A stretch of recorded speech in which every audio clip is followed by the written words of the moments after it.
the illegal giving out classified information. It was, and let me just tell you, it was given out like so much. I'll give you an example. I called, as you know, Mexico. It was a very, very confidential classified call, but I called Mexico. And in calling Mexico, I figured, oh, well, that's nice. I spoke to the president of Mexico, had a good call. All of a sudden, it's out for the world to see. It's supposed to be secret. It's supposed to be either confidential or classified in that case. Same thing with Australia. All of a sudden, people are finding out exactly what took place. The same thing happened with respect to General Flynn. Everybody saw this. And I'm saying, the first thing I thought of when I heard about it is, how does the press get this information that's classified? How do they do it? You know why? Because it's an illegal process, and the press should be ashamed of themselves. But more importantly, the people that gave out the information to the press should be ashamed of themselves. Really ashamed. Yes, go ahead. Because when I looked at the information, I said, I don't think he did anything wrong. If anything, he did something right. He was coming into office. He looked at the information. He said, that's fine. That's what they're supposed to do. They're supposed to be, and he didn't just call Russia. He called and spoke to both ways. I think there were 30 some odd countries. He's doing the job. You know, he was just doing his job. The thing is, he didn't tell our vice president properly, and then he said he didn't remember. So either way, it wasn't very satisfactory to me.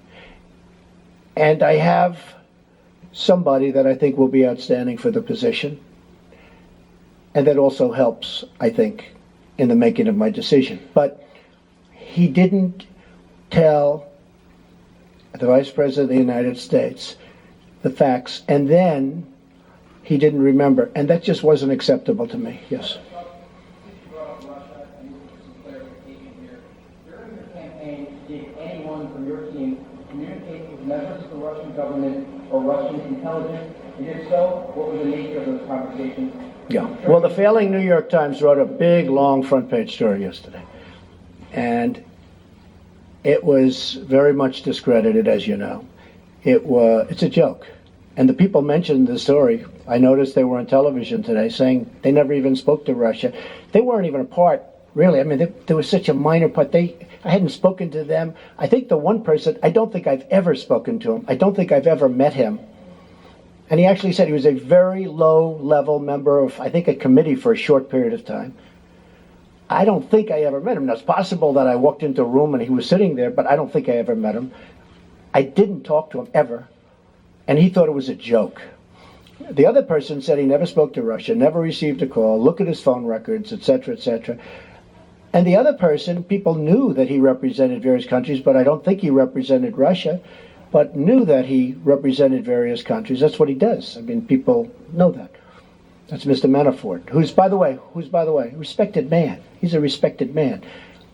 But I think he represented the Ukraine government or somebody. But people knew that. Everybody knew that. So these people, and he said that he has absolutely nothing to do and never has with Russia. And he said that very forcefully. I saw his statement. He said it very forcefully. Most of the papers don't print it because that's not good for their stories. So the three people that they talked about all totally deny it. And I can tell you, speaking for myself, I own nothing in Russia. I have no loans in Russia.